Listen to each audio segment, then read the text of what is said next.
Red alert. Denmark. In a state of emergency. Denmark trembles, and Europe looks away. For 3 nights in a row, military airports and civilian infrastructure have been attacked by unknown drones. Aalborg Air Base has been evacuated, the airport closed. In a dramatic television address yesterday, Prime Minister Mette Frederiksen spoke of a hybrid attack designed to destabilize all of Europe. But the real shock came later.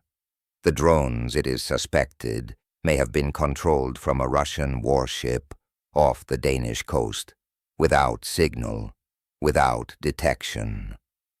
While NATO remains silent, the population is in shock.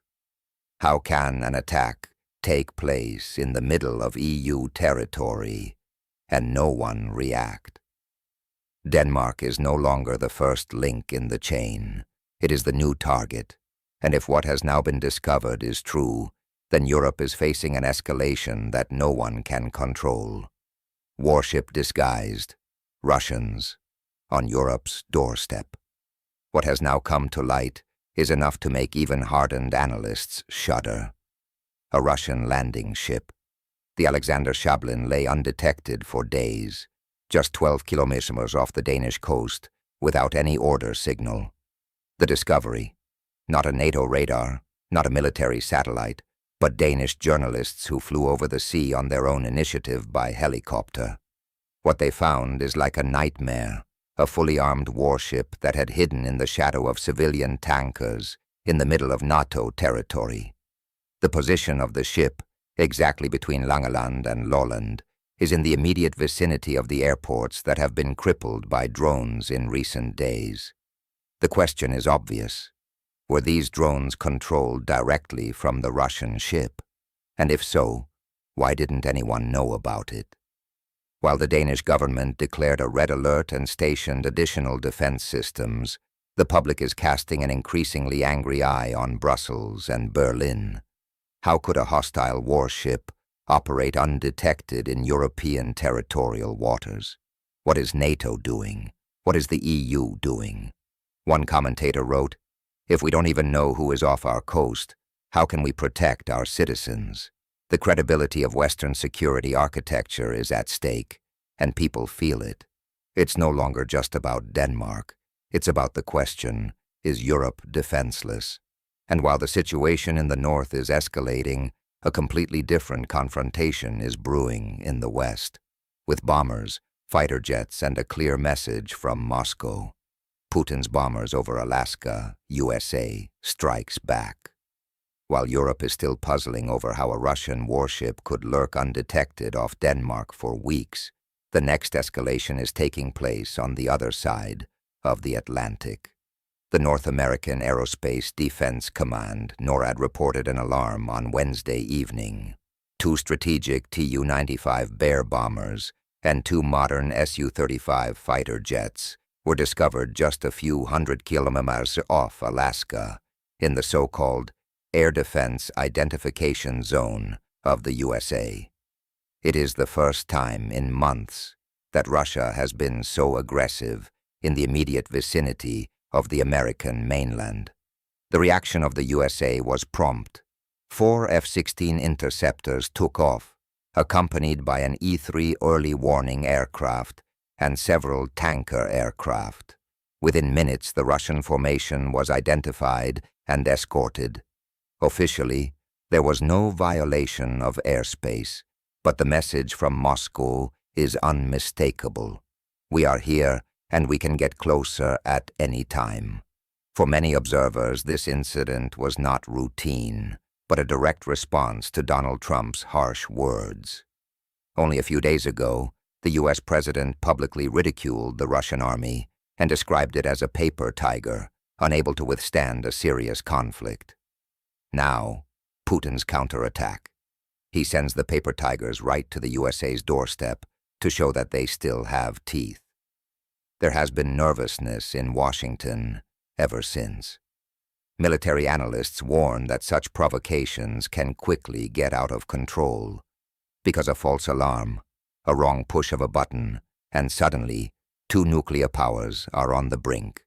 Insiders are already reporting that the Pentagon has been put on alert. The dimension of this incident is explosive. It shows that the conflict is no longer just about Ukraine. Putin is clearly signaling, if you think you can wage war in Europe, then the war will come directly to your borders. It is a geopolitical threat that extends far beyond Alaska, and thus the strategic balance is shifting again. Europe watches with bated breath. But while Brussels is still discussing whether to even speak of hybrid warfare, the USA and Russia are already getting serious. People are asking if even the Americans are not safe. How safe are we in Europe? What does it mean for Germany if the superpowers are facing each other head-on again? But even while these questions remain open, the next shocking news comes from Eastern Europe. Because alarm bells are ringing in Warsaw, Poland is suddenly calling on its citizens to evacuate immediately. Destination, Belarus. But why now? And what do the Poles know that we don't yet know? Poland pulls the ripcord. Belarus becomes a trap. No sooner had the headlines about Russian bombers off Alaska made the rounds than the next shocking news came, this time directly from Central Europe. The Polish government issued an urgent security warning during the night. All Polish citizens should leave Belarus immediately. Not tomorrow, not next week. Immediately. There has hardly been an evacuation request of such severity in recent history. The piquant detail: Poland had only reopened its borders with Belarus a few days ago, after months of tensions over migrant crises and border incidents. And now suddenly this dramatic change of course. Official explanation: none. In Warsaw, people speak vaguely of increasing dangers and incalculable developments. But between the lines it is clear that the Polish government knows more than it says. Belarus is considered Putin's closest ally in Europe. Dictator Lukashenko has effectively turned his country into a Russian outpost. Russian troops are stationed there, modern missile systems are aligned, some directly on the Polish border. Insiders report that an unusually large number of Russian military transports have moved towards Brest and Grot in recent days. Hardly a coincidence. The situation becomes even more explosive when you take into account the latest statements from Kiev. Volodymyr Zelensky had announced the night before that Russia would also attack him in its own territory in the future, even the Kremlin itself. Should he actually implement this threat, Belarus could be the perfect starting point for a Russian retaliation. Poland apparently senses that something big is about to happen and is therefore pulling the emergency brake. People in Poland are unsettled. Speculation is rife on social networks. Is a Russian attack via Belarus imminent? Is Moscow planning to extend the war to NATO territory? Or is Warsaw fearing a targeted strike against Polish military bases? In any case, the evacuation warning has the effect of an earthquake. It makes it clear that the danger is no longer abstract. It is concrete. It is now. What yesterday still looked like a regional conflict in Ukraine is suddenly becoming a direct threat to the entire NATO eastern flank. And while Poland wants to bring its citizens to safety, one question remains in the room. How will Germany react? So far there is silence in Berlin. No press conference, no clarification, no crisis plan.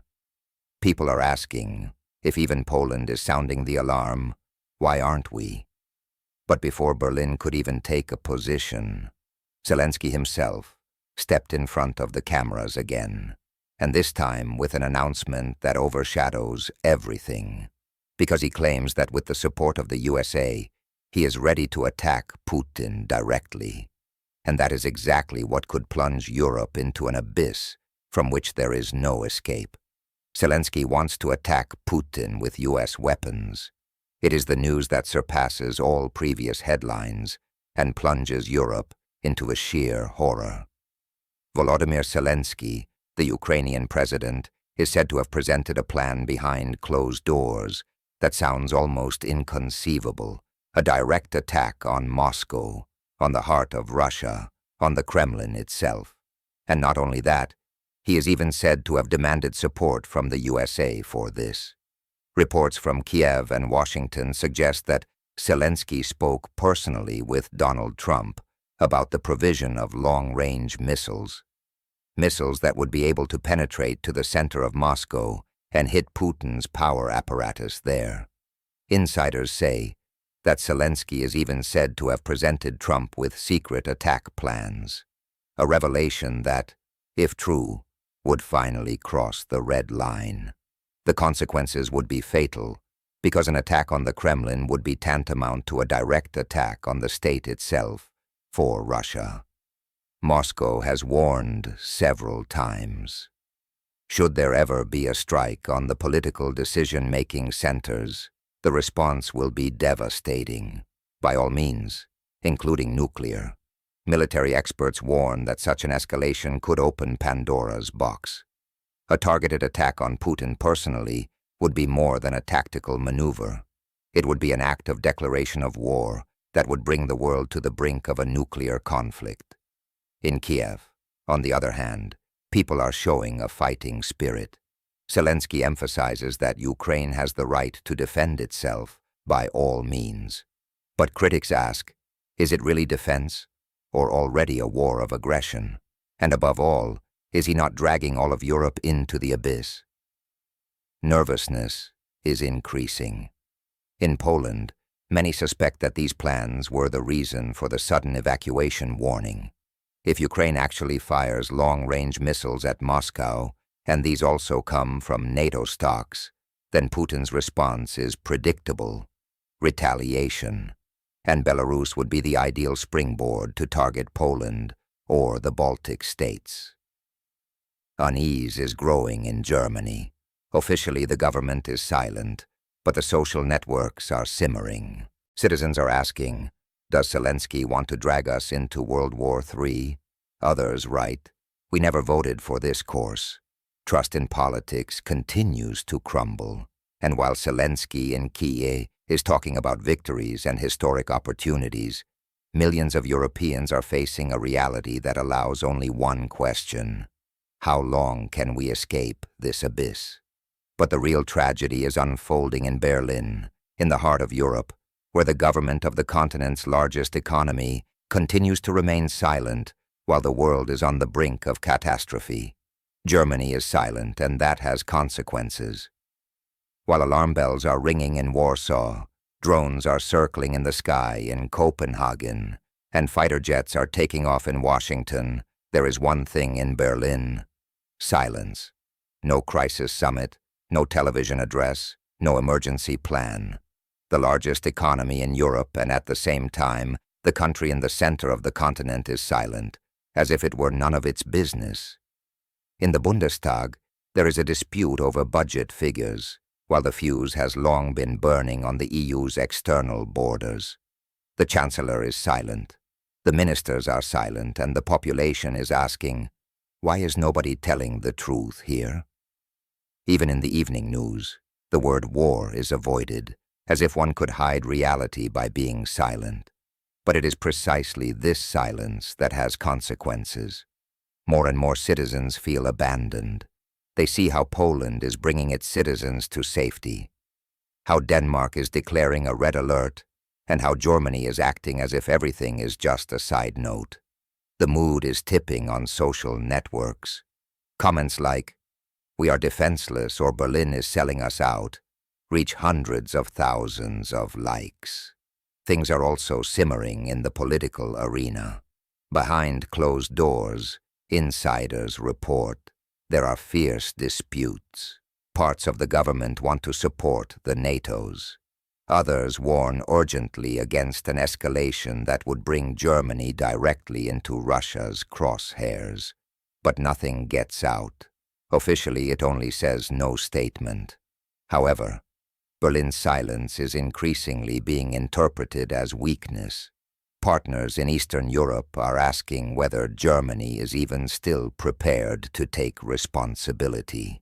Critics in their own country see this as a watershed, a government that offers neither protection nor answers, and the longer the silence lasts, the louder the mistrust becomes.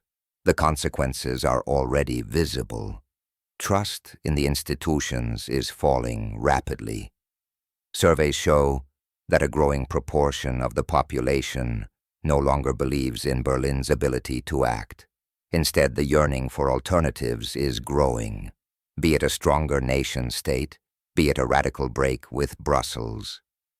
Germany, once celebrated as the anchor of stability in the EU, is itself becoming a factor of uncertainty, because a country that does not clearly say where it wants to go inevitably becomes a pawn of the powers of Washington, Moscow, Brussels. And that is exactly what could have fatal consequences, because while Berlin remains silent, movements are forming throughout Europe that say loudly and clearly what they want: the end of the old EU and the birth of a new Europe. The question is Germany hearing this signal, or will it only wake up when it is too late? Domino effect. Is the EU on the verge of collapse? With each passing day, with each new escalation, it becomes clearer. The European Union is facing a stress test, unprecedented in its history. Hungary has taken the first step with its official withdrawal from central institutions. Poland is warning its citizens and no longer trusts Brussels. Denmark is being plagued by drones and warships and must realize that NATO and the EU cannot guarantee any protection. And Germany remains in paralyzing silence, while the population is asking louder and louder, who is actually protecting us? The picture is clear. While Moscow and Washington are demonstrating power, Europe is crumbling from within. Countries are increasingly acting nationally, not together. Urban in Budapest speaks of the Europe of fatherlands and is receiving support from more and more capitals. In France, Italy, even in Prague, voices are being raised saying, Brussels has failed, the EU is just a paper tiger. Particularly explosive in Germany itself, trust in the European idea is crumbling.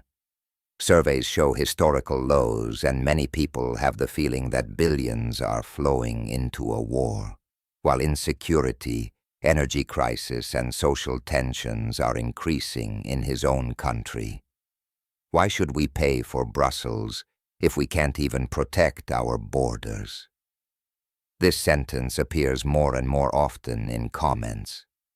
The truth is, the EU was founded as a peace project, but today it stands for fear, division, and loss of control.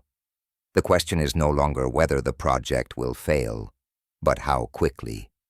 With each additional day that Brussels fails to provide answers, the number of those who say we need a new way is growing.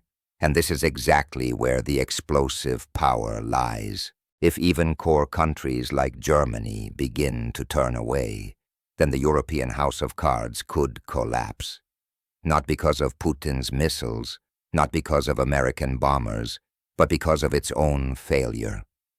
The crucial question is therefore, was Hungary's step just the beginning? Will Denmark, Poland, and other countries follow? And how long can Berlin remain silent before the system collapses? One thing is certain: the EU of tomorrow will no longer be the EU of today. The dominoes are already falling, and no one can stop them anymore. The only question is, in which Europe will you wake up tomorrow? Yeah,